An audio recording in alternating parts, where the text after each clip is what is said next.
Thank you very much, Tsakani. Let me also take the opportunity to extend my warm and sincere greetings to members of the media and everyone that is watching back at home.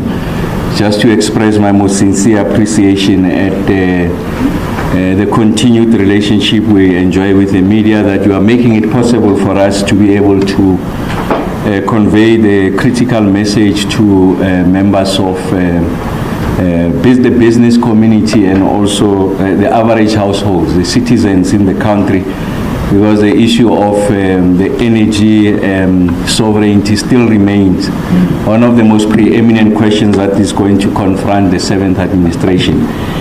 As Tsakani has indicated, of course now we are a full ministry, the Ministry of Energy and Electricity, and as she has mentioned, I'm also joined virtually by the Deputy Minister, Ms. Samantha Graham Murray, who will be working with me to ensure that we are able to resolve this, what had appeared before to be an intractable problem, but we have always remained confident ourselves and ESCOM that we've got the capacity, the know-how to be able to resolve this important area of the South African economy. Let me also emphasize that we are going to continue also in the 7th administration with the same values that underpin the work that we did during the 6th administration. And those values is to ensure that we are transparent, so we share everything that is important with the general public. Invite comments. We're going to remain to be robust, and I'm also going to remain to be candid. So I'm not going to claim any easy victories. I will not tell any lies. We'll share with the general public, the South African people, the nature of now the energy complex, because we're not just talking of electricity, it's a much more expanded portfolio. And also just to express the appreciation at President Ramaphosa for a vote of confidence, giving us the opportunity to continue to work in this field to ensure that we get to a situation where we are able to attain universal access, we are able to achieve energy sovereignty, we are able to ensure that we green the sources of energy, and we are able to ensure that electricity and energy plays an important part in the transformation of the socio-economic fortunes of the country. I think it's important that we talk of a quadrilemma. We're talking of 4 areas that requires attention, and from one briefing to the other, I'll be isolating, if you like, one area that is of interest, and you'll see today when I speak about the distribution part of it.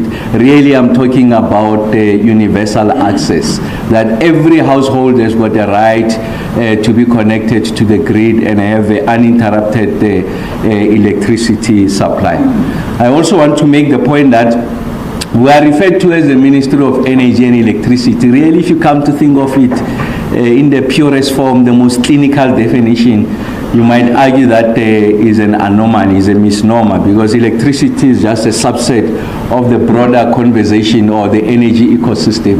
I can imagine that the president chose this naming convention just to say to the country that although we are registering tremendous progress on the back of the implementation of the Energy Action Plan, it is important that we remain focused on the resolution of the most immediate challenge, and that is the issue of load shedding. And in the consideration of the president that instead of just hiding electricity within the broader umbrella of energy, it has to be lifted so that we don't drop the ball, and we are able to continue with the speed, the scale, and the focus that has underpinned the work that we have done during the remainder of the 6th administration, the last 14 months or so of the 6th administration, when this ministry was enacted, to ensure that we remain focused on the ball. So I really thought that it's important that I foreground really what underpins energy and electricity. As you can imagine, energy is a much bigger portfolio. So today I stand before you with a new crisis that has emerged. So there's a new front that is opened. And in fact, I had cautioned about this front some time ago in my previous responsibility as the head of investment and infrastructure in the presidency. And that front essentially has manifested. So what is this new front? So we are having a situation where there are many parts of the country, there are many households that are experiencing situations from one day to the other where they don't have electricity. There are hours in the day where they don't have electricity. And the experience of the consumer is less about what you call it. So initially we were talking about the issues around bulk, if you like, generation, essentially from Eskom side. When demand was exceeding generation, we had to use an instrument that is called load shedding. And as a result of that instrument called load shedding, it meant that we deny people their rightful access to electricity so that we are able to protect the grid, and it will be initiated for some parts of the day depending on the magnitude of the delta, the deficit between demand and generation. If the gap is too huge, we'll go up to stage 6 of load shedding. And it means that there's extended periods, hours in the day where people don't have electricity. Now we are sitting with a different problem. And that different problem has been exposed by the fact that Eskom, the generation side, has done exceptionally well in ensuring that we are able to meet demand. So previously we could, all of us, blame load shedding, the inadequacy of the generation that resulted in households not having electricity.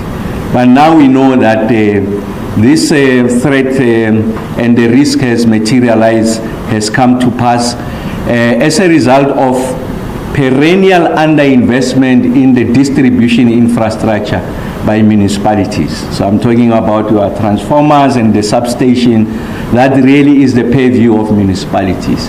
So as a result of that, and the issue of poor planning, management from one municipality to the other, the issues of poor capacity in municipality, I'm talking about technical capacity, like I said, also not ring fencing to some degree, because you will not ring fence all of the revenue coming from electricity just for purposes of maintaining this infrastructure. It must be shared with other infrastructure needs in the municipality. But we have seen that there's little to no investment that has been made in the replenishing, maintenance, the upkeep and the protection and modernization of this infrastructure. And as a result of that, municipalities are under severe strain. And as a result of this severe strain, they then initiate what they call load reduction. So essentially to say that the distribution infrastructure does not have the capacity to meet the reticulation demand. And as a result of that, households, as I speak to you, don't have electricity during parts of the day. So that has nothing to do with the performance of Eskom. It has everything to do with, if you like, downstream inaction on the part of municipalities. That's the crisis that is confronting us. So we have defined what that crisis is. I'll explain to you how we intend to resolve that problem, because we can't simply fold our arms and watch when communities are experiencing significant amount of difficulty. Of course, the complexity in that space is that you have municipalities, you have Eskom. If you were to go the constitutional approach, you will understand that that is exclusive domain of municipalities. In municipalities where Eskom is present is as a result of legacy issues, but also an invitation by those municipalities for Eskom to be responsible for that infrastructure. But you are seeing a number of municipalities, especially the metros. That's where you have the center of gravity of these challenges. And I want to suggest to the country that we are likely going to see it across the country, at least in those municipalities where Eskom is not responsible. So I'm going to focus on the distribution part. But before I do that, I think I have a duty just to share with the rest of the country the generation performance. I think it's important that I do a bit of recap. It's the 7th administration. We have had a lull for over some period. We have disrupted that cadence of me reporting to the country for obvious reasons. I think it's important that I do a recap of the journey that we have traveled, so that there's a greater appreciation that this is a continuation of that journey. So we're not reinventing anything. So it's just continuing, of course, now with a much more expanded mandate. And of course, when we went through that period of the elections, there were narratives that were peddled in the public domain suggesting that the kind of improvement that we're seeing had something to do with the electorate having a date with the ballot box. And I kept on saying that there is no relationship, there is no correlation between May 29th, 2024 and the performance on the generation side. But really, this is a culmination of the efforts that we've been making, stretching back as far as October 2022, July of 2022, when the president introduced the Energy Action Plan. All that we did when the ministry was introduced was to give it a more executive focus and essentially galvanize all the players around this Energy Action Plan and ensure that we keep to the milestone. We introduce a degree of transparency. We are able to share with the general public the work that we are doing. And the credibility of that process should not be in question. So this is part of the constellation of the work that we have been doing over time. So like I said, the president introduced the Energy Action Plan, a culmination of a conversation and engagement between the president and the various stakeholders in the South African economy, business, labor and community, and then it resulted in the formulation of what we call the Energy Action Plan, which has got 5 outcomes. And that was made public to the country in July of 2022. Then the president took an unprecedented decision to say that it is important that within the family of the executive, he needed to appoint someone at an executive level, so an executive authority, what you refer to as a minister, in the presidency. So in the presidency, precisely because the president still wanted to be the primary driver of the Energy Action Plan. And that's why the locus of the ministry was in the presidency. And a minister was appointed to ensure that we bring additional energy in the resolution of this problem. And of course, like all scientists and engineers do, you want to understand what is it that we are solutioning for, what is the problem statement. And for you to have an appreciation of the problem statement, we made it possible for us to visit all the power stations, including Quebec, which is the one and only operational nuclear power station on the continent. Of course, Egypt is in the process of building a nuclear capacity for civilian use and for this, in this instance, for energy generation. So we visited all of these things and we were able to generate a diagnostic report. On the back of that diagnostic report, we were able to make a compelling argument that in the midst of an energy deficit, it's irrational for us to decide to close the power stations. For as long as they continue to perform, we must delay the decommissioning, and the cabinet agreed on that. And we also agreed on priority interventions, if you like, the low-hanging fruit. What is it that we can do quicker that can help us to ensure that we improve the energy generation picture? And of course, we used in science what we call the Pareto principle. For 20% of the effort, we are likely to get 80% of the return. We mapped these power stations, of course, under the stewardship of the board or led by Dr. Mteto. Like I said, a very competent, exceptionally gifted board that really wants to make a contribution to the resolution of the energy crisis here. And at the time, the acting group chief executive, Caleb Kasim, and most importantly, Mr. Beking Numalo and his competent team of power station managers and the men and women of ESCOM who are located at the various power stations, identified those power stations that were complicit in the escalating energy unplanned capacity loss factor, essentially the units failing, the inefficiencies, the levels of underperformance that we're seeing there. And of course, in those stations, we also place Kusile, one of our newest power stations, primarily because the 3 units that had gone out as a result of the failure of the flue gas desulfurization units, the country was losing out on 2,400 megawatts. And of course, we've brought those earlier than expected. And thank you very much to the leadership of Mr. Numalo. We brought back Kubek unit number 1 much later than expected because of the challenges there. And of course, we are using those experiences to ensure that we don't repeat, we obviate similar challenges when we were doing Kubek unit number 2. So that's what we had done in March of 2023. And of course, the constellation of all of these things then resulted in the kind of performance that you are seeing, a maintenance-led, if you like, recovery effort. When we went into December of 2023, transitioning into January of 2024, we took out 18% of the total generation capacity for maintenance in megawatt terms, about 9,000 megawatts, and the unit then began to return when we went into March. They were healthier, more reliable, and that's why you are seeing the kind of performance that we are seeing.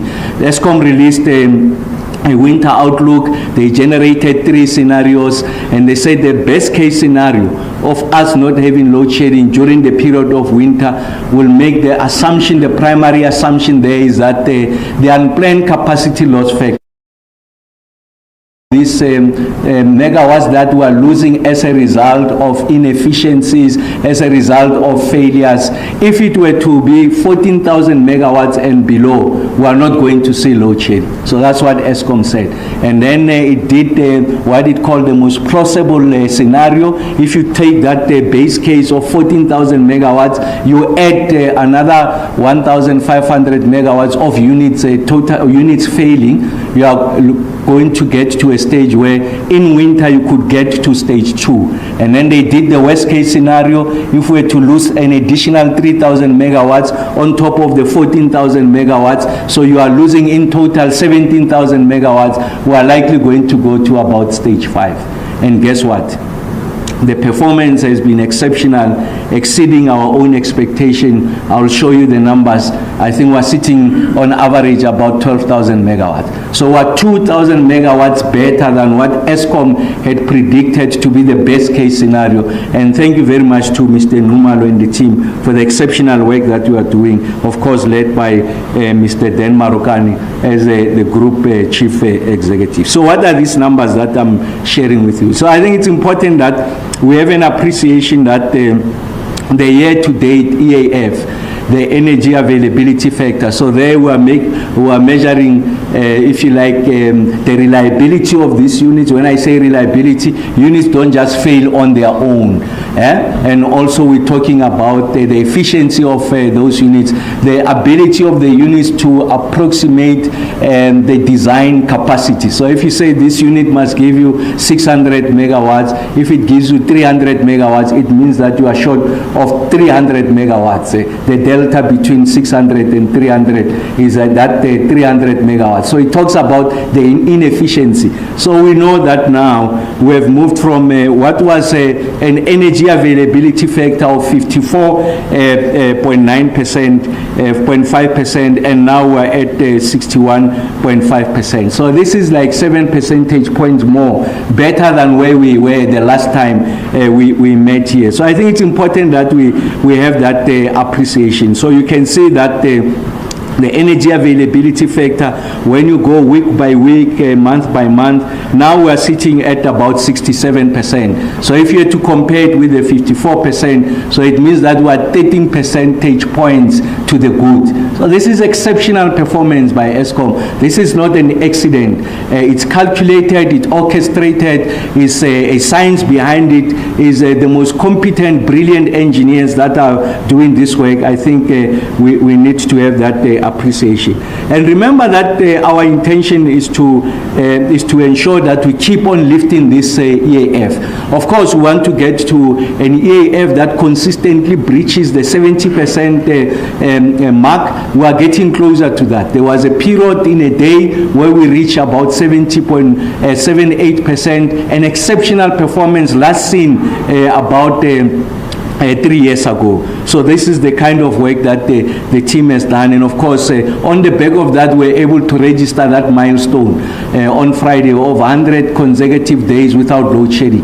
It's not a moment of celebration, but it's just for us to take stock of where we came from and the fact that these interventions are working, and they are beginning to illustrate that indeed it can be done, and it's done internally, principally by ESCOM engineers, with little assistance from outside. Yes, there's that framework of NICOM getting assistance from outside, but fundamentally is driven by ESCOM employees. And I think it's important that we have that general appreciation. If you look at the unplanned capacity loss factor, if you look at June of last year, we're sitting at 17,000 megawatts. Of the megawatts that were lost as a result of the unreliability of these units. Today I'm standing before you. That unplanned capacity loss factor is sitting at 12,000 megawatts. So we're able to recoup 5,000 megawatts. And of course that doesn't tell you the story, because even if you look at the comparative period, the period this year and the similar period last year, you'll find that our planned capacity loss factor, there are a number of units that we have taken out to fix them. Again, now as I speak to you, is still about 1,000 megawatts greater than what was the case before. So if you factor that number, we have recouped about 6,000 megawatts. And thanks to the men and women of ESCOM, the least celebrated people, they are doing tremendous work. And we do acknowledge the work that we are doing. And we say to Mr. Ngumalo and the team, Mr. Marukane, the group executive, and Dr. Mteto, they must just stay at it. To ensure that we are able to address this question going forward. And then the next myth that we want to dispel is that as a result, this kind of performance you are seeing, it is as a result of the banning of the diesel. I said to you that we are going to be candid, we are going to share with you the numbers. What do the numbers tell us in rand value terms? You can see that week number 7, remember that our financial year starts in April, so week number 7 essentially is the second week of May. So if you look at those numbers, you can see that we spend 49 million rands, but if you look at what has been the trend line really, exactly, you can see that about 97 million rands, the comparable period, and then when you come to now, we are sitting at about 6 million rand. So I think it's important for you to have an appreciation that we are not banning diesels to levels that are unacceptable for us to be able to maintain this kind of performance. If you had to look at the amount of diesel that we spent the same period last year compared to now, we have saved 6.2 billion rands as a result of that. From the 1st of April 2024 to the 30th of June 2024, compared the 1st of April 2023 to the 30th of June 2023, the difference is that this year we have burned 6 billion rands less of diesel compared to the previous year. So I think it's important that we have that appreciation. Like I said, we'll continue to share with the general public. There's nothing about diesel that is anchoring the kind of performance that we are seeing now. It all has to do with the performance of this coal-fired power station and the work that the team has done to ensure that we are able to address this situation going into the future. So I think it's important that we have that appreciation. And then I'm going to focus now on the question what I refer to as a new front.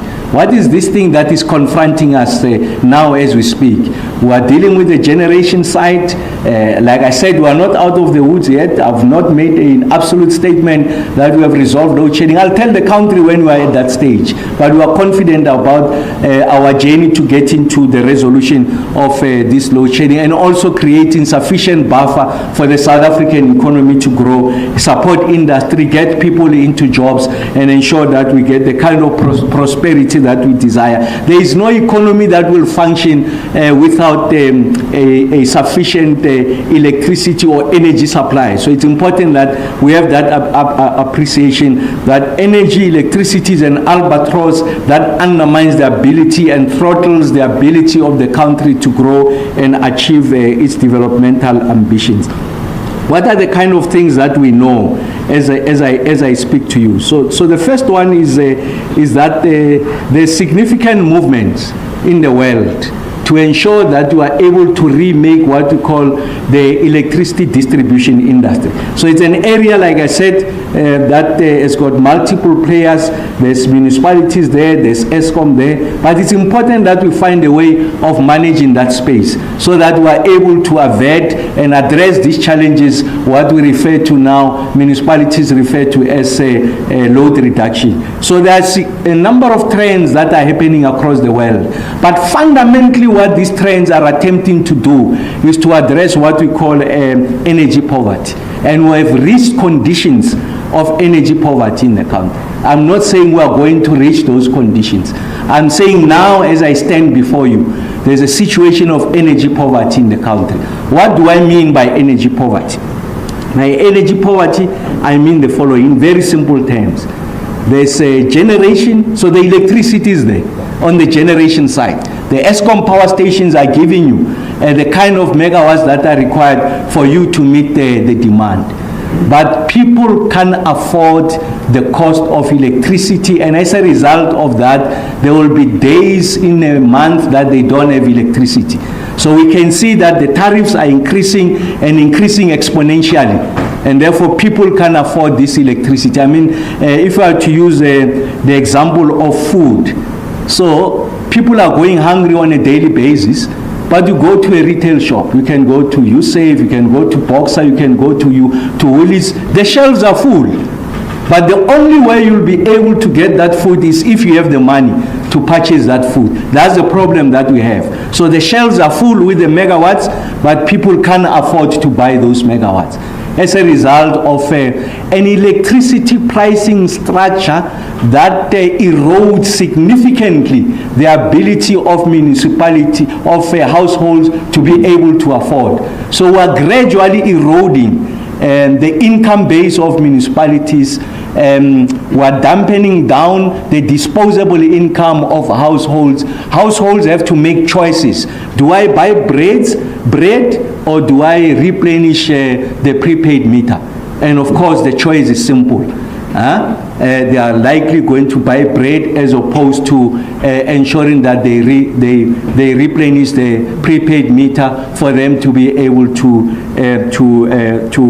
survive. If you like, the Maslow hierarchy of need finds application here. So there is a number of things that requires attention here.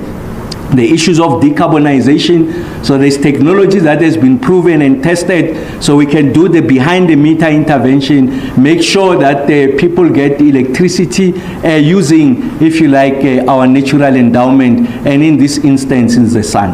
One of the issues that I lament on a daily basis, you find that communities, as a result of the distress, the result of the anger arising from the fact that they don't have electricity on a daily or particular periods of the day, they resort to taking to the streets, they are burning tires, they want electricity, and the sun is out. The sun is a source of energy.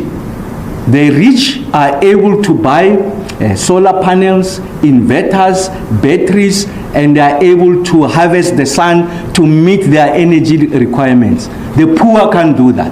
While the sun is out, a source of energy, they are protesting to say we want electricity because they can't harvest that energy because they are not sitting with unencumbered cash. They can't go to the bank because they don't have the right credit profile for them to borrow money from the bank to roll out solar so that they can have cheaper and cleaner electricity. The poor are excluded. And that's why that decarbonization is important, because part of the work that we want to do in the ministry is that we know that there's a grant called INEP. The INEP grant, its primary intention is what we call electrification. Is to make sure that we achieve universal access as an injunction that we draw from the National Development Plan. So we say that you need to repurpose that grant to ensure that you have non-grid solutions to be able to provide electricity access to the poor in particular. So we're going to move from the conventional approach of how we think of connectivity and electrification, because hitherto, what we think of electrification, we want the wires to connect to the households, when in fact we know that there's a trusted technology, a proven technology that we can use. You don't necessarily always have to be connected to the grid. When the grid comes, it will come at its right time. But at the moment, with this kind of if you like, resource that we have, it's about 5 billion rands on an annual basis. We can work with ESCOM and other players. We've got a seed capital of 5 billion rands. Just repurpose it to ensure that we are able to roll out. Then we will not have people protesting, burning tires when the source of energy is there present. But the only impediment is that they simply don't have the capital, the money to be able to buy this solar panels, use the technology for them to be able to address it. So what's the point I'm making is the repurposing of that, and we're going to move with speed. Of course, like I said, ESCOM and many other players have got the know-how. We're going to work on it and ensure that we are able to resolve this. Digitization, digital transformation is important. The modernization of this infrastructure to ensure that we are able to avoid technical losses. When you have distributed generation, you travel less distances, the megawatts travel less distances, and therefore you reduce the opportunity for technical losses. We'll go that route again. Decentralization talks to exactly that, the distributed grid. So you don't have to have wires stretching for 3,000 kilometers for them to be able to reach the end consumer. You can do a distributed grid. Closer to consumption, you can have an opportunity for you to generate, because technology allows you to do that, and therefore we become more and more efficient. And then democratization, which simply means that there can be new generators of electricity. We don't have to rely on ESCOM, and then there can be other off-takers. They don't have to rely on ESCOM. You have democratized the space. So those are the kind of things that we're bringing into the space. I want to say there is nothing novel about what I'm suggesting. There's nothing new. We're simply saying that they are done in other parts of the world.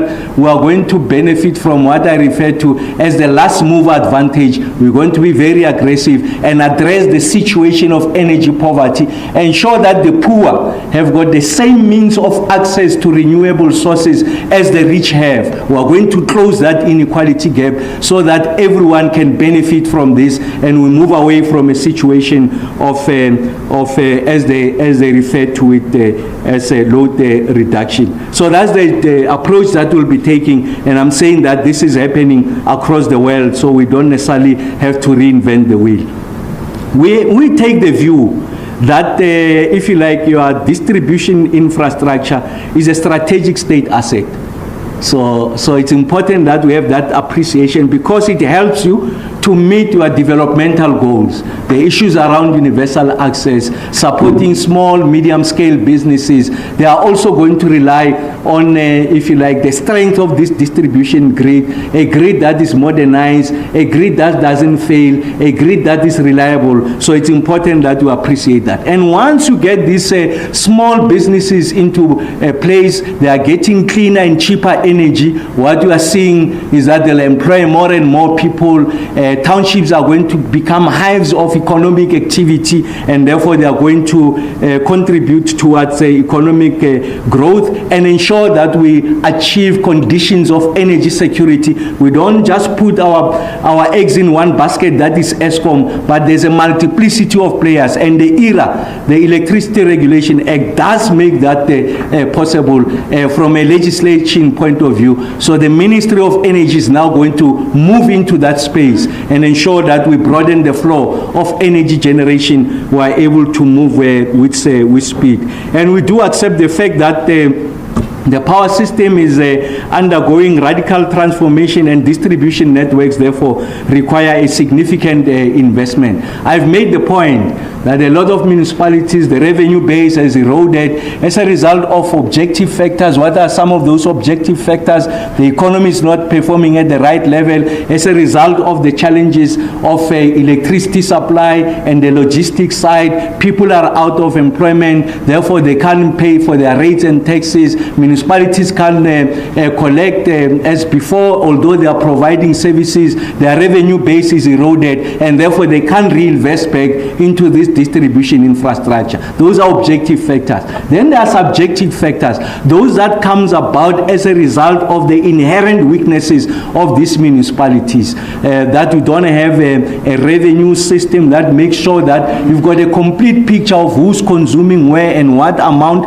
and we are able to bill correctly and therefore collect correctly. We have municipalities that have closed a blind eye to illegal connections. Now they've caught up with municipalities. That's why you are seeing the failure of this infrastructure. You've got a situation where municipalities were not able to do sufficient modeling on the number of people that are coming into these urban centers, the rate of population growth and household growth, and therefore the pressure that it plays on the distribution infrastructure. They have not been able to model that. They have not been able to increase the capacity of this infrastructure, and that's why this infrastructure is collapsing. So the point I'm making is that it's a complex ecosystem, but it's not beyond us. We've got the capacity, the know-how to be able to resolve it, but you need to have a local government at the table to help us to resolve that. And then it's important that we introduce innovations that will help to lower the cost to serve consumers. So I think it's important that I make that point. Look, the rate at which the municipal electricity tariff, the ESCOM tariffs are increasing is unsustainable. It's an untenable situation. We are seeing it even in the developed countries. The Western democratic countries, they are experiencing these challenges. There's been a wave of elections there that people decide to go right or left is, amongst others, a function of the pricing structure of electricity. The poor are left out, and you are getting to a situation where the lower middle class, your public servants, also cannot afford the cost of electricity in this country. So as we speak now, is an affordability question.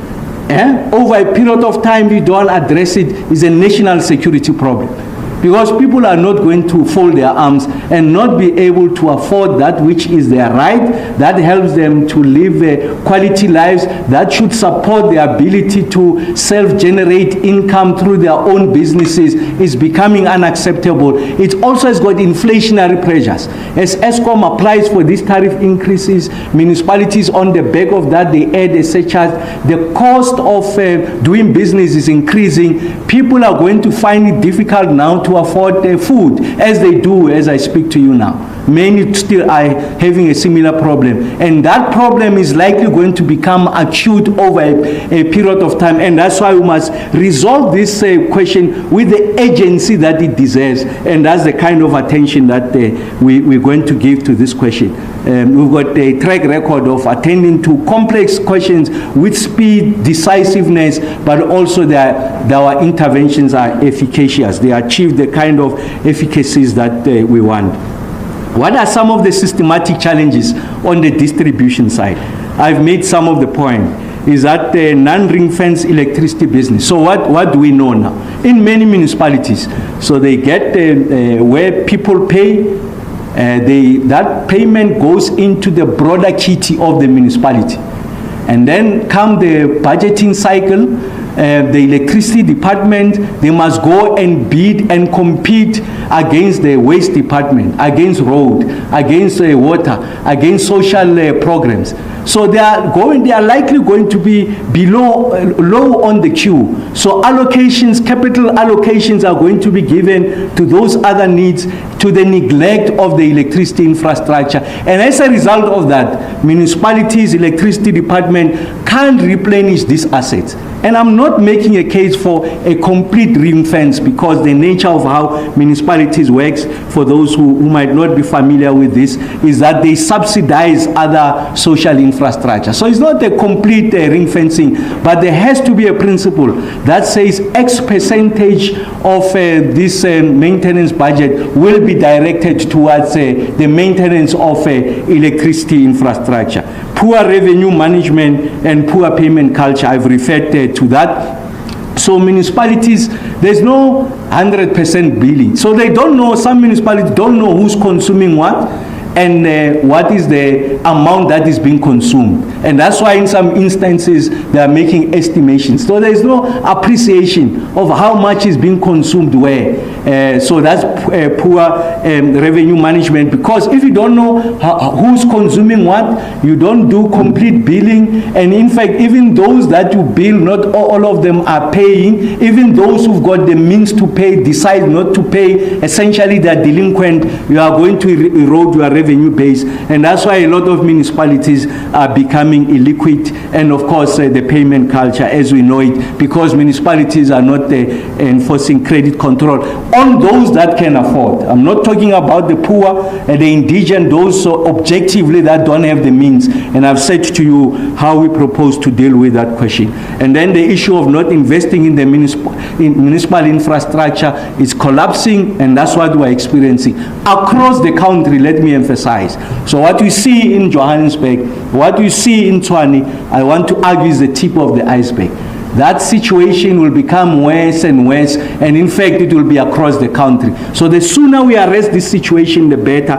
I've engaged with my counterpart, the new Minister of COGTA, Honorable Shavisa, and we've agreed that we are going to pay particular attention to this. We had already started at the tail end of the 6th administration with the previous incumbent, the erstwhile minister and deputy minister there. There's a technical team that has been working on this, but before I make it public, I think I have to privilege this information, the work that we've been doing, the Minister of COGTA, so that we're moving the same wavelength. So I'm going to give him the respect and not announce what that is. But all I'm saying is that we've got an appreciation of what needs to be done, and of course we need to move with the minister. And we're arguing that there's an unstable distribution business in the country. So there's issues of theft, what we call non-technical losses, what in colloquial terms in the township they call izinyoka. You can see, I mean, there's an ESCOM of a different type. So there are people with the expertise. Just the other day, some of them were arrested. They belong to municipalities, some of them belong to ESCOM, delinquent people that are corrupt, that are undermining the system outside the good work that municipalities are doing and ESCOM is doing. They want to earn themselves an income. They are using their expertise to ensure that they connect people illegally. So it's important that municipalities must be rampant in addressing that situation whilst we protect the poor. I think it's important. And those that can afford to pay have to pay. And of course, simultaneously, will address the exponential rise in the tariffs structure, so that there's a proper electricity pricing plan. Of course, NELSA will do its own consideration, but I'm saying that objectively, as the multiplicity of players in this space, we need to find a more enduring and sustainable solutions. And the revenues are declining, like I said. There's a need for us to reskill as we modernize this infrastructure to ensure that we produce a significant pipeline of skills that is able to address the most contemporaneous of these questions as far as electricity is concerned. That's what we'll do. And then in the course of doing that, We'll address the issues of energy security. So I'm talking about universal access. Everyone, without exception, must have access to this electricity. And like I said, we are going to deviate from the conventional way of how we understand electrification. You don't always need the wires. You can use the existing technology to ensure that people have got that electricity is more sustainable, is greener as we do those behind the meter intervention, and most importantly is affordable. Affordability is our Achilles heel. Like I said, this is what I refer to as energy poverty. More and more households will not have access to electricity, not because we are not generating. The electricity will be available in the network. They will not be able to tap into that electricity and meet their household demand as a result of prohibitive pricing. And it's important that we are able to address this and resolve the issues of energy poverty. In numbers terms, what does this mean? You can see now, year-to-date, financial year-to-date, collectively, municipalities are owing ESCOM 78 billion rands. And I can tell you a lot of this is irrecoverable. There's no possibility under the sun that we are going to collect that 78 billion rands. A lot of it is over 3 months, 6 months being owed. People are not sitting on this money. So it's important that we resolve this picture. But this picture presents problems for ESCOM. ESCOM needs this money for it to be able to reinvest back into its own infrastructure.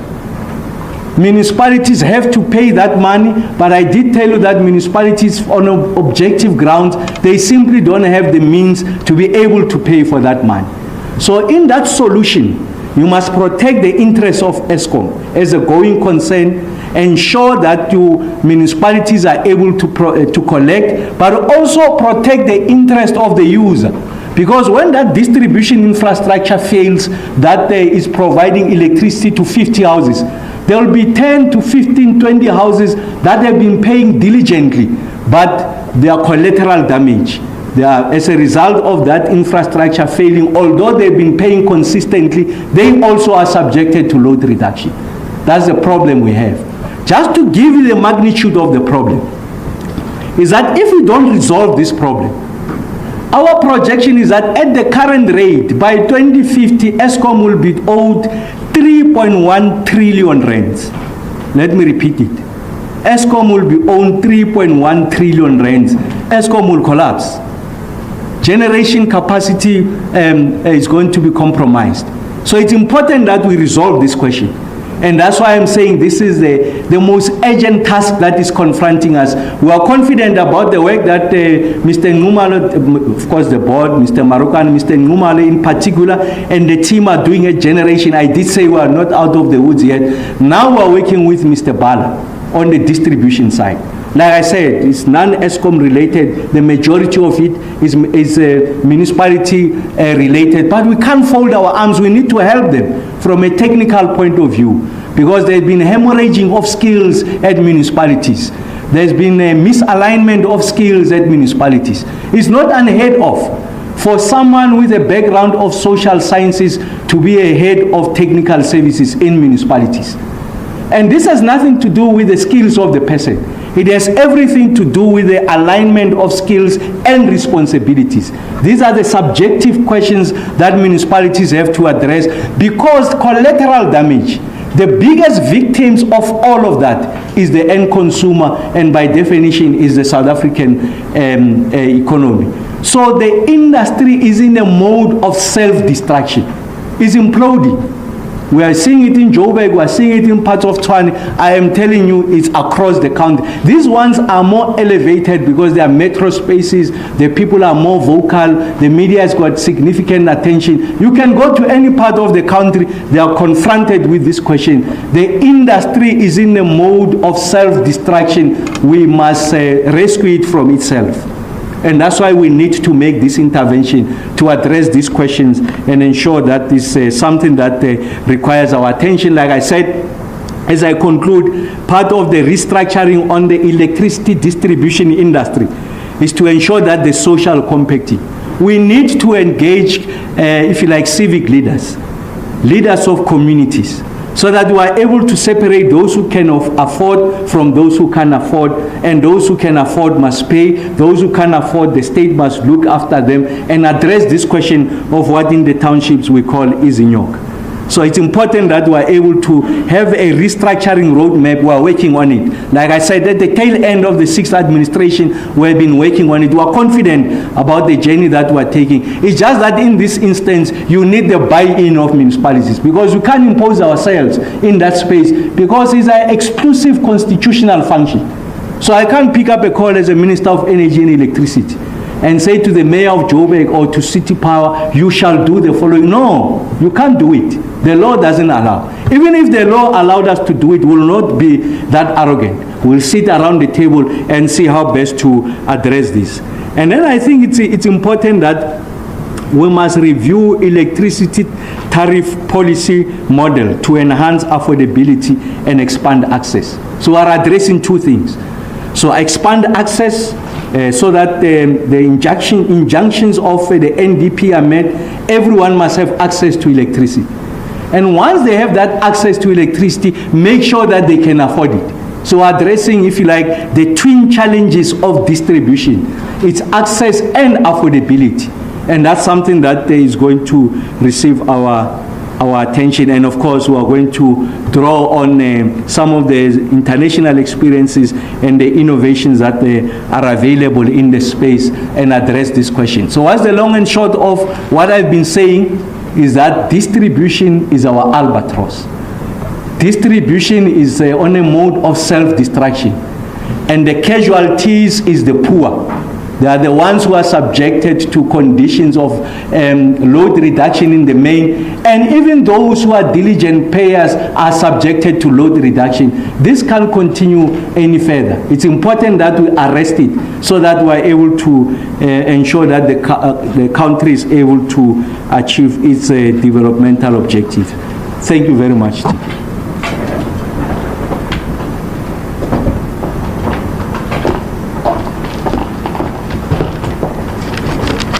Thank you very much, Minister. Firstly, for that contextual recap on the implementation of the Energy Action Plan, which has evidently addressed the severity and the frequency of load shedding, as we can all see. But also, colleagues, the Minister has importantly outlined how the Ministry intends to continue to be seized with the most pressing and the most immediate issues affecting South Africans in the electricity space, as it relates to energy poverty, which is located in the distribution sphere.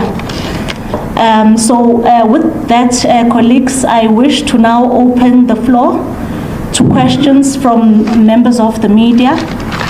We will follow our established protocol, which is to start with those who are with us in the room. You'll introduce yourself and the media house that you represent, and then we'll also open the floor to questions from our online platform. So colleagues, by a show of hands, do we have questions in the room? There is a microphone. Takalani, can you, Itumeleng, there's Heidi, and then you'll go to the gentleman behind the camera. We'll start with Heidi, thanks. Okay. Hi, Tim Cox. I'm the chief correspondent for Reuters. So just obviously at the moment there's no one who isn't impressed with the way things have been turned around. But a lot of it is about cranking up the coal-fired power stations, and then there was that sort of delaying of decommissioning of those coal-fired plants as part of the plan just to stabilise the base load. And I just wondered, how does that impact your meeting the Paris climate agreement? Because Eskom does say that it's still going to try and meet its target of reducing emissions by 70 million tonnes a year. I just wondered how you're going to kind of square that circle, given that how much emphasis there is on coal. Also, just relatedly on that point, how is your approach to this going to differ from your predecessor, who had, who made his hostility to renewable energy on several occasions quite open. Anyway, yeah.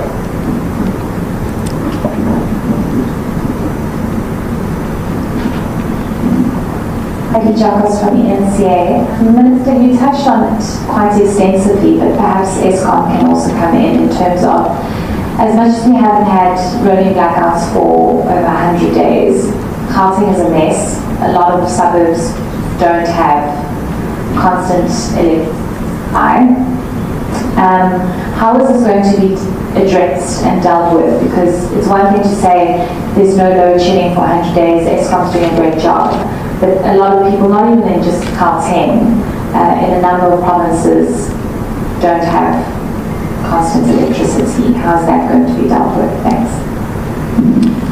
Thanks, Heidi. Do you have any other questions in the room before we go online?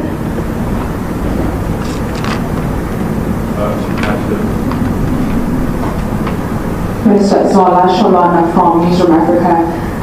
You spoke about municipalities that are owing billions of rands, and this is not the first time we hear about this.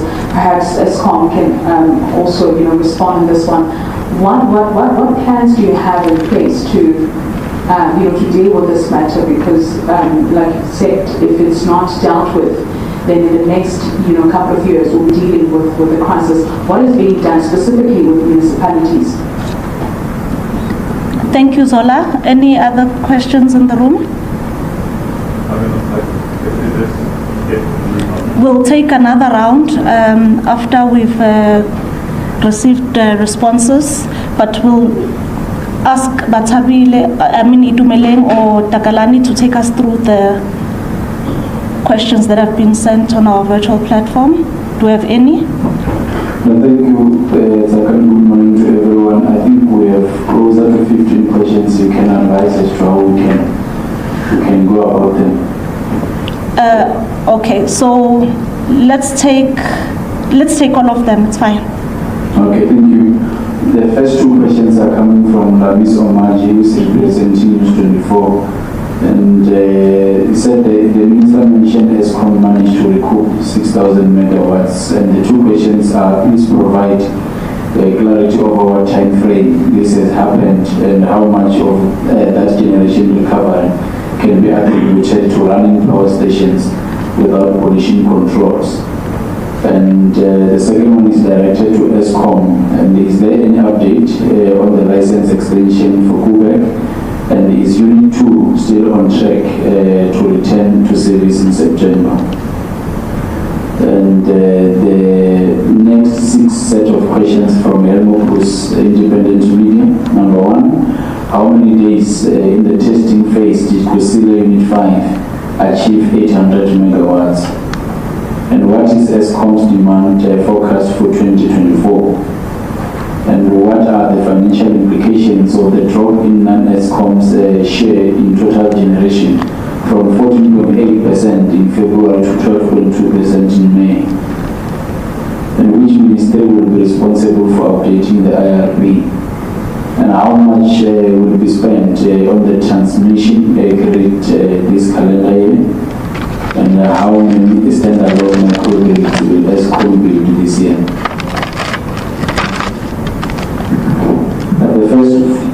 The next 4 questions are from Kgosientsho from WE Business Intelligence. And the first one, will Minister Ramokgopa be taking over the integrated resource plan for electricity, the integrated energy plan, and the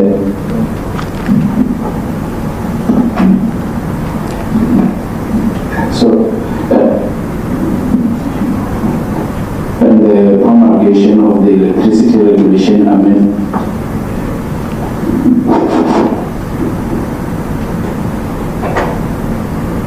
You were audible, Takalani. Okay, thank you. If I can maybe go through this question again. Will the minister be taking over the integrated resource plan for electricity, the integrated energy plan, and the promulgation of the electricity regulation amendment bill into law? And when do you expect the IEP to be published, and when do you expect the electricity regulation amendment bill to be signed into law? And we have 3 questions from Tambo Maiko from Business Day 1.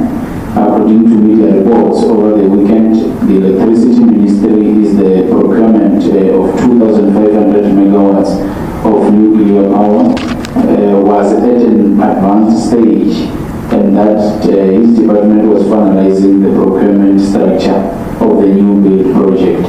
And when can we expect the department to issue procurement timelines and requests for proposals for the new build project? And the financial viability of the proposed nuclear build, given that National Treasury does not want ESCOM to spend money on the new generation projects. How many, or how does the ministry expect to raise the funds for the new build? And the third question, the DA is currently challenging the NESA in relation to concur with the procurement of nuclear power with the matter set down for October this year. And considering that the new deputy minister is from the DA, will the ministry be engaging the party to consider withdrawing its court case? And the last 3 questions from Given, who is representing the political post. Number 1, Minister, you expressed concerns and clarity on municipality road reduction plans. Please give us an update on Soweto debts. And is ESCOM moving in speed, encouraging consumption payment, particularly in townships? And the question is, how is ESCOM defined poor? Thank you. Thank you very much, Takalani. So after these responses, we'll take the last round in the same format. I think we'll start with Mr. Bala on the questions related to municipality debt. He'll be followed by Mr. Momalo on some of the other issues that pertain to generation, and then the minister will sort of give an overview on some of the responses and the questions. Thanks.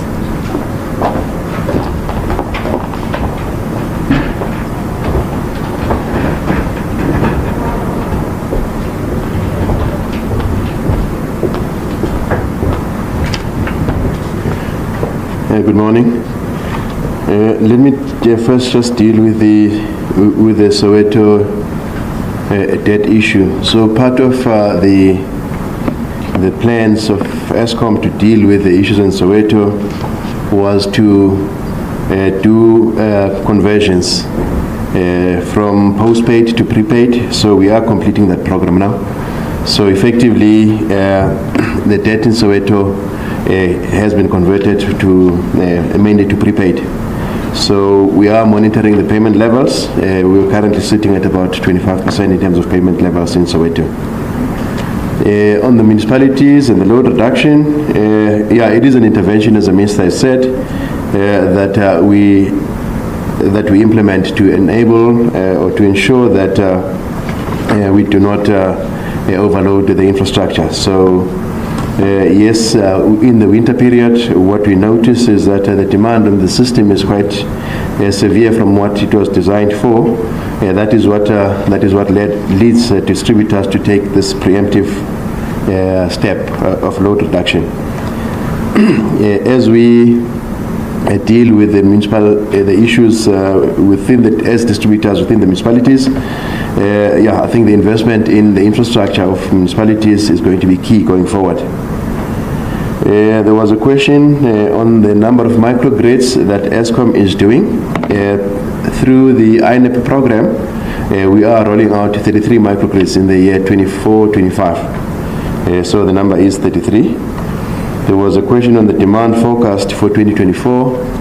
We have seen in the last week and a half or so demand go up to in excess of 33,000 megawatts. Fortunately, we're able to ride through that storm. We are comfortable that we have got sufficient reserves to deal with the demand that is currently in the system. But the projected demand is 33 gigawatts and below.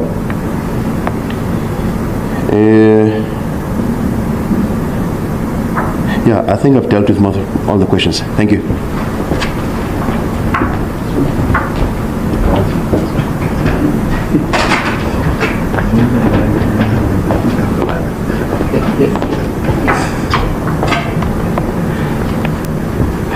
Thank you, Tsakani. Good morning to the members of the media and our Honorable Minister and the Deputy Minister. I think the first question from Reuters that deals with the delays on Commission, Minister, let me start on that one to say what we have proposed from ESCOM is that instead of focusing on the 3 small stations that were targeted to closure, we will look at the whole fleet of ESCOM in terms of dealing with this issue of achieving this. And we are quite confident that by 2030 we will indeed meet this 70 million tons of, because looking at the whole fleet, as you will notice that there is a lot of levers that we are pulling from different sides. So we are of a view that even though we are running this plant for until 2030, that we will still definitely meeting the commitment in terms of the CO2 emissions. Looking at the whole fleet as well, like I've indicated. And then the second question, Chair, was with regard to return of 6,000 megawatt. I think you've clarified that one is currently on the numbers in terms of the improvement on the coal. And then more specifically from News 24 was the issue of Quebec license. I think we know now that currently the regulator is in the process of reviewing that, so we are waiting for the regulator until the regulator is giving us that feedback, so we really can comment on that. We're hopeful that the regulator would give us feedback sometimes very soon as well. And then there was also the question about Quebec return. I say that we have taken the lessons from the last year in September. So most of the work should have been done, but with the commissioning that we will do, I think the latest, it goes to somewhere in the middle of October. But we are quite confident this time around that it will go much better than the previous year. We have had some minor delays with some of the work that we needed to do there. But luckily, most of the work we could do in parallel as well on the maintenance side. So the steam generator replacement remained a key critical factor, but we are hopeful that by mid-October the unit should be back on load as well. We will start the commissioning obviously during the September month. As you know, that Quebec take a bit of time to get into full power. The other question from that I need to take was with regard to Kusile Unit 5. You recall that Kusile in December we went into first synchronization. Obviously, for the grid code and compliance, we normally estimate to take about 6 months, which was the case in this one. We have commercialized it last week. So in terms of the questions of how long it took for Kusile to get to 800, I think the good news is that we have taken the lessons from Medupi and also from the rest of the Kusile. This unit has been giving 800 almost from month number 1 of, so as early as in January as well. So it will go, but obviously with the testing, there is some restrictions on that. So we've been getting this, especially during the peak hours. We will then move the test to allow the machine to run to full load. So I think like any other units that is coming through, we've seen it with Kusile 4 as well, that the machines performs quite well from the few weeks after it's synchronized, it get to full load, and then obviously with the testing. So it continues to deliver the full power now, but it has been intermittent now, but now we are in full control of it because there's no more testing that need to be done. I think Monde touched on the microgrid. I think Minister, those were the key ones. Yeah, it's good that at least now we are sharing with my colleagues.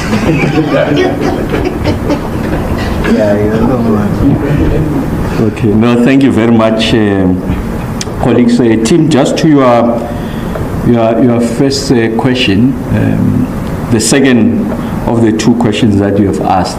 So one of the things that I'll be doing, I started last week, is to engage with all the key players in the ecosystem of the renewable energy space. Now I'll be left with the external players. Of course, internally is the IPP office, DMRE, and of course the energy component of that, which is now sitting with me. What is the preeminent question that ought to be answered there is the following. What were the experiences and the hurdles associated with the previous bid windows that undermine the ability of the project sponsors to get to financial close, that undermine the ability of financiers to have the appetite to participate, that undermine the ability of ESCOM to confirm offtake? So I want us to resolve those. I don't think it's going to take us long. I really am not of the opinion of going out to the market in bits and pieces. I believe in a mega bid window. But you see, the credibility of that mega bid window, its ability from a project sponsor's point of view to reach financial close and also to meet the promise of the commercial operating date. And that's a function of a multiplicity of issues. And that's why it's important that that conversation has to happen. I am going to be ultra aggressive on the renewable energy side. I think we have taken a bit longer than what is necessary, so we'll be ultra aggressive. And I want to say to you that I'm a firm believer that it's a mix that matters. And you are going to see an exponential share of renewables in the energy mix. And we need to signal to the market our intention to go that route, and it must materialize. Because it's one thing to go out on a big window and have 2,000 megawatts unallocated. I will sit with everyone. We agree, the commercial banks, project sponsors, ESCOM, IPP, the certainty I'm going out. So let's show the country and the rest of the world that we can do it. We are going to be the leaders on this continent in relation to renewables. I think it's important I make that point. But it's important that before we go into the next phase, we have a full appreciation of what those issues are. Should not take us long, and I'm sure they've documented them somewhere. And collectively we agree, now we are going this route. And then we are able to announce to the market. And of course, another important component there is engagement with my counterpart, Minister Tau, because once you go this mega bid window, when I say mega, I'm saying it will be bigger than the other bid windows that we have seen. What scale? I'll answer that question at the right time. But I'm sure that it will not be, it will be something unprecedented from a scale point of view. Of course, consistent with the IRP. The issues around what the Minister Tau, it's important that on the back of this certainty of the program going ahead, I think you need to build an industry behind that. And of course, the complexity is around whether the domestic market will be competitive, whether there's the right skills. We will answer those questions. And there has to be a substantial share of local players in the next round. So if you had to map the previous rounds, you see that there is international players. It's great that there's appetite from outside, and of course they carry the capital. But I don't think that the participation rate of the locals should be 10% here, 5% there. Communities will build you a clinic here, will build a road. No, it must be substantive. It's an honest conversation we must have. Once everyone is on the same wavelength, so that there must be predictability and certainty in the program. I think that's very important. And then the international market also know, the players know what the rules are, then we proceed together. I think that's very important. Of course, it's going to be a competitive and transparent process. Yes, Heidi, you are absolutely correct. So that's the point I was making, that as I speak here, there's many households that can't reach this podcast, this address, precisely because they just don't have electricity. There's load reduction. So like I said, I think it's important that we enter into that conversation with municipalities. I did say that the complexity here is such that the Minister of Energy and Electricity can't simply make the call and say, we're going to do the following. It's a function of engagement with the players in that space. And I'm not going to dilute the role of SALGA, very important. It's an important player in the mix. And we're not going to undermine, I think, the participation of SALGA and its interest to protect its members, but we say ultimately is the consumer that matters. And yes, we've got suburbs without electricity. People are paying load reduction because they are connected to the same distribution infrastructure that has failed. I think it's unfair on consumers, those who are diligent and also those who are designated as indigent. What is the threshold of indigent is determined by municipalities. I'm not sure what number ESCOM uses, but I'm just saying it's an objective number that you say if your households earn so much per month, it's in the category of indigent, and therefore there has to be support from the state. So Zola, you are absolutely right that municipalities, I did show they are owing year to date 78 billion rand. There's a quickest way of doing it, and the most expedient way is for Mr. Bala not to give them electricity. So you are owing, until you pay, you are not going to get. Imagine what will happen to the South African economy. Because remember, there will be businesses in those municipalities, they are paying diligently. So they are not responsible for what they are seeing. So the quickest way you can just decide we are not giving that municipality until you pay, and unfortunately it's not that easy. It's a convenient way. I'm sure if we're running a business that does not look after public interest and has no social objective, would have switched off long time ago. But we don't go that route.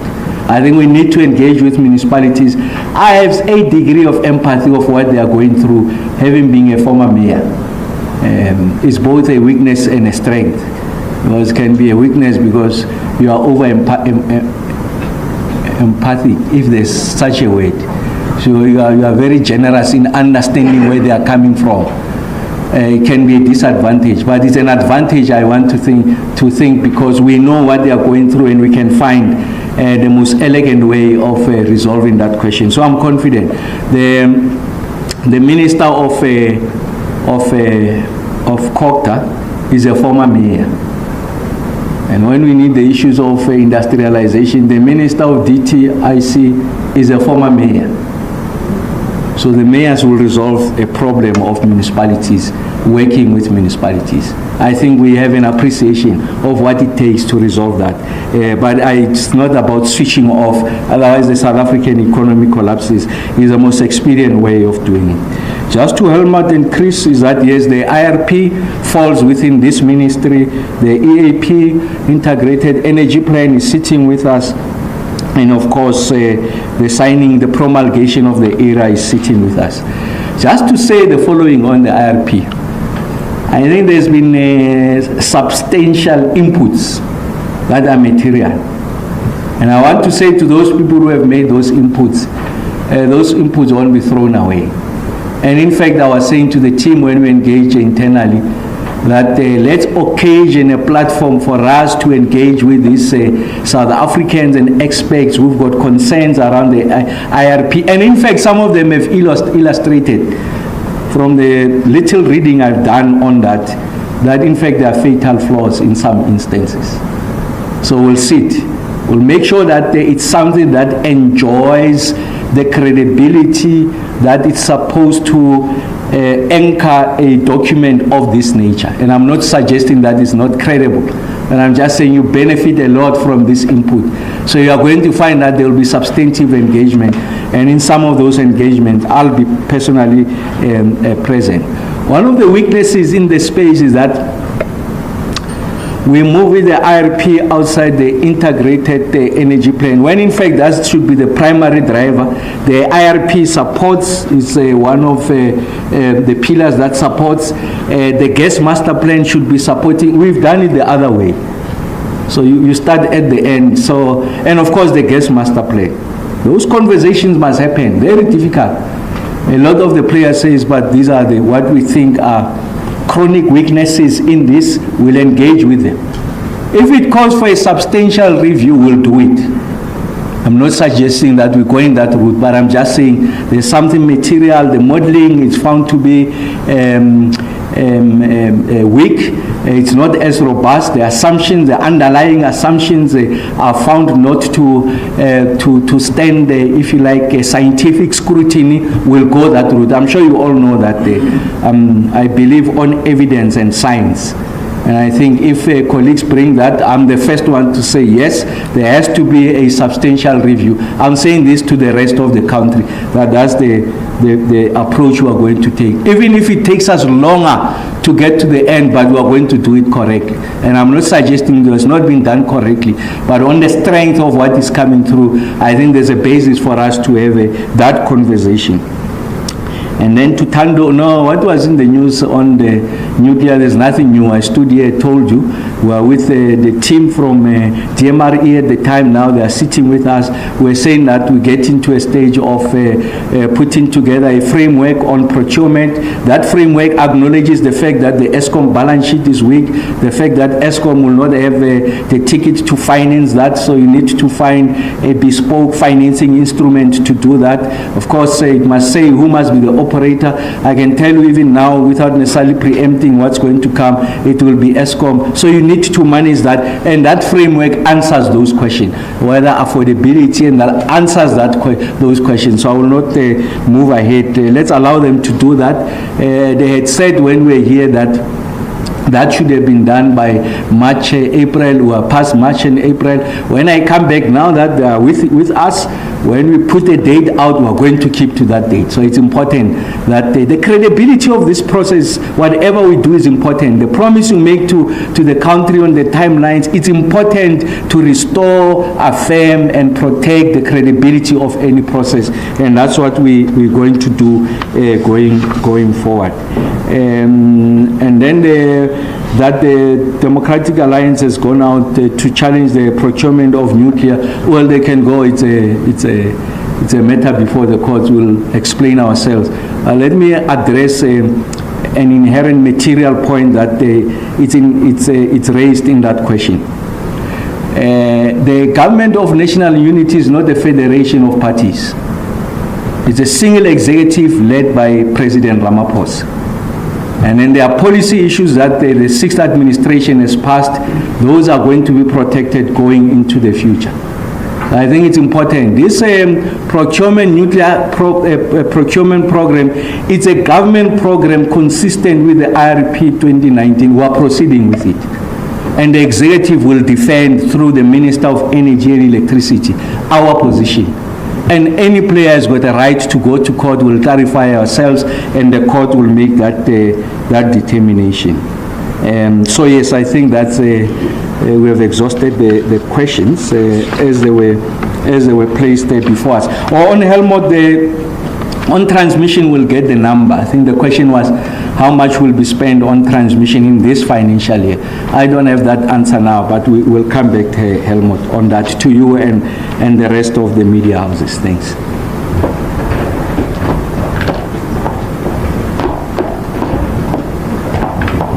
Thank you very much, Minister, and Mr. Mumalo and Mr. Bala. We'll now take our last round of questions. If there are any follow-up questions, clarity-seeking questions.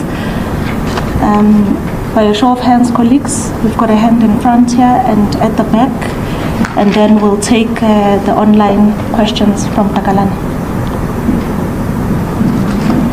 Good afternoon, Minister. Thank you for the opportunity. Innocent from SABC Channel Africa. Just a quick one. You spoke about energy poverty in South Africa, the emergence of energy poverty. Just how important it is to democratize the space, and how much commitment do you have in your department to basically deal with that? Thank you. Thank you, Innocent.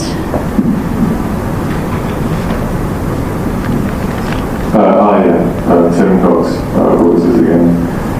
So just on the, taking up on the renewables rollout, and you just mentioned transmission. and I don't know how much of this you can really talk about now, but obviously my understanding is the transmission network needs about 300 billion rand, and half of that needs to come from the private sector, and that just does sound incredibly daunting, and I'm just wondering if you've got a kind of master plan for how you're going to do that. Also, to what extent is transmission also being held up by private landowners who don't want to have the pylons on their farms? And then sorry, I'm holding the microphone there, just last question, just about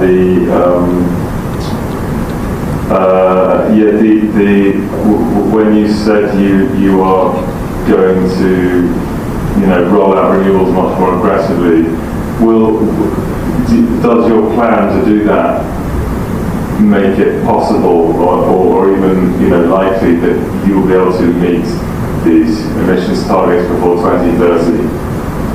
And if not, are you going to renegotiate the terms of this not very generous deal you've got with the donors? Thank you. We'll take the last hand in the room before going to Takalani. Hi, it's Julia Evans from Daily Maverick. Thank you for organizing the meeting. I just wanted to know a bit more about the plan for a new nuclear plant that Times reported on yesterday. And then also just regarding Tim's question, which is the initial question about the fact that us delaying the decommissioning of the coal plants would affect our commitments with our national German contributions. Could you just explain a bit how that doesn't affect it? Like, are we reducing our emissions in other sectors, or are the plants that we have mothballed or shut down but enough to reach that target? I would just be interested in, more specifically, how it's possible for us to reach those targets. Thank you. Takalani, please take us through the questions shared on the platform. Thank you, Tagan. It's one last question from Independent Media. The question is now being implemented. That should be the last question. Thank you. Thank you very much. I think the minister can take the questions. But Takalani, can you repeat that last question from Helmo? The question is, has SAREM, I would want to believe that maybe it's the abbreviation of something, SAREM. It says, has SAREM now been implemented?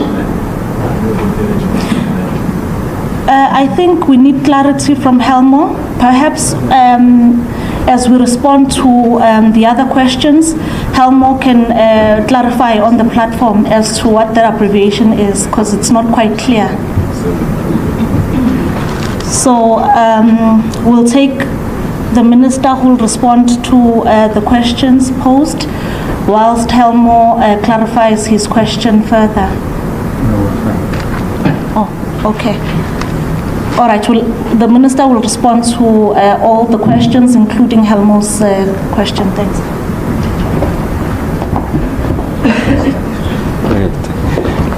Thank you very much. No, Innocent, you are absolutely correct. So although you make the point that energy poverty is something that is likely going to be experienced in the future, I make a different point. And that different point is in my own calculation. We are experiencing energy poverty as I speak to you now. So outside the issues of load reduction, you go to townships, people who are relying on grants, who are not accommodated in the indigent policy, people who live on what you call peace jobs. So these are people who offer their labor on a daily basis. So they don't have the kind of benefits that come with people who are employed permanent. So they're not guaranteed a salary, and they're unemployed. They simply can't afford this electricity, especially on the back of the steep tariff increases. So it's important that we fashion a solution on how best to address that situation. And I'm confident that the kind of work that Monday is referred to, those microgrids, and one of the areas that we are discussing is the repurposing of that INEP just to direct it to the work that Monday is doing. So what Monday, the head of generation, must give us the confidence is the speed with which he's able to roll out these microgrids. I'm sure he has done pilots, so he knows what it takes. Ensure that the components are manufactured locally, so that on the back of this, we are also resolving a different problem. So I think ESCOM is an excellent candidate, Mr. Bala, in relation to the entirety of this INEP. Of course, you're going to have a new conversation with municipalities. They'll say, but we're using this money to fix this, to fix that. We have seen that that's not sufficient. So you spread it across 200 plus municipalities. So if you see it as just one ticket and design a program that is intended to ensure that there's universal access, but it is responding to clean technologies and is addressing affordability, the work that Mr. Bala is doing will help us to address the three questions. That's the point that I am making. So we don't have to go through traditional ways of thinking of electrification, that is the ESCOM and the municipal wires. We must think of it differently. We are reshaping that space, Innocent. Tim, in fact, the size of the ticket in relation to transmission has been put to about 390 billion rands. And you are absolutely correct. The ESCOM balance sheet will not be in a position to carry that. So one of the conversations we have had with the National Transmission Company of South Africa, I think around February or so, we had done some work ourselves on what the options are, a bespoke instrument to help us to finance and roll out, address the capacity of industry to meet the speed of the rollout, the technical requirement outside the financing. So we will give that space to NTCSA to come back to us. So I'll be meeting them, I think, next week, and then we should be able to come out. So I don't want to overreach, because that's the relationship we have that will move together, I think, as the NTCSA. You are absolutely correct. So one of the challenges historically was land access. So you also have people who are speculating. So people have sight of what ESCOM is going to do, because one way or the other they are able to get into the ESCOM way of where they are going to prioritize this. So what they do, they offer farmer X this amount of money, the farmer accepts it, and then they sell it to ESCOM at an escalated price. The second one challenge we had was just a farmer saying, no, you will not go through my land. So one of the instruments that was not used sufficiently was expropriation. So we're going to use the expropriation route, and in fact we have found a way of doing it quicker, but without undermining our responsibility to first engage with the landowner and offer what we think is market related. If he or she says no, we expropriate and then we move. That's what we are going to do. We've done that, if you like, a value chain of what is required for us to roll out, and there are those things that are within our domain. We will move with that expropriation, but I'm confident that we will get less resistance. And then on the emissions target, yes, I think once we go this route on renewables and the like, is going to help us on reducing the emission, Julia. We're confident that if we get the scale and the pace of renewables, I think it's got a way of offsetting, if you like, the delayed decommissioning. But what Mr. Newman has said, even our modeling suggests that we should be able to meet the 2030 targets. It could be that by 2027, 2028, we are not yet there, but by 2030, Julia, we think that we should be there. And Julia, on the nuclear program, I did say that let's allow the team to work, and once we agree on the framework of procurement and all of those questions, important questions we have asked, we'll be able to share with you. I did say that that value system of engagement will remain even in the 7th administration. We are going to be candid and transparent. I won't hide anything from you, the general public, so that we get to know what we're getting ourselves into. We're not getting ourselves into some of these programs with our eyes closed. We'll forever protect the sovereign interest. Everything is going to subordinate to the sovereign interest. And like I said, there is nothing to be hidden about the work that is done by the ministry. And in fact, if anything, we'll be engaging you more. On the Sarem one, I was advised by the table there and says it's a master plan for renewable rollout. It's an ongoing program. Helmut, if this answer is not sufficient, I'm sure we'll come back. But like I said, I mean, when I answered Tim's question earlier on, it's just to understand what has been our experiences with the various bid windows, how best we correct those, and then we are pushing now. So that we signal to the market, we are able to build the industry behind that, because there's an appreciation of scale. But what is important is that you must deliver on that program, because it's the credibility of the program. People don't believe statements that I'm making. They'll believe when in fact the program is indeed rolled out. We move quicker, financial close, and then private sector must meet their commercial operating date and all of that. Everyone has got an obligation. We'll meet our obligations, and that's why we're saying that we need to engage with private sector so that they meet their obligations. If anyone meets on defaults on his or her obligation, this program will be discredited. So it takes more than two to tango in this instance, and that's why you need to pull them in a room. And that's a new invention, is that we are pulling everyone in the room. We're talking quite candidly about what the issues are, what the responsibilities are. We iron those out so that when we go out to market, there's certainty, there's predictability, and then the program is able to move. But once more, let me take the opportunity to thank you. I see that the number of questions were close to 30 is because we have not seen each other in a long time. So I'm back. Thank you.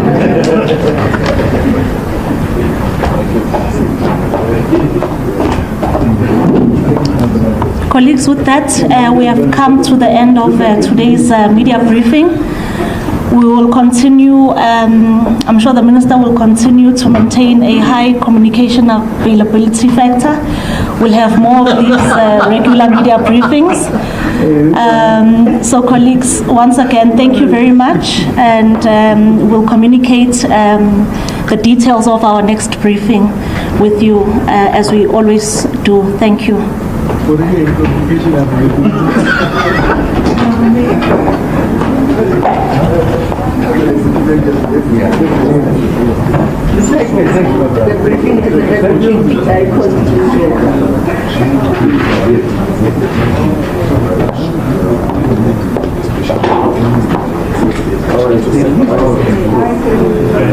right.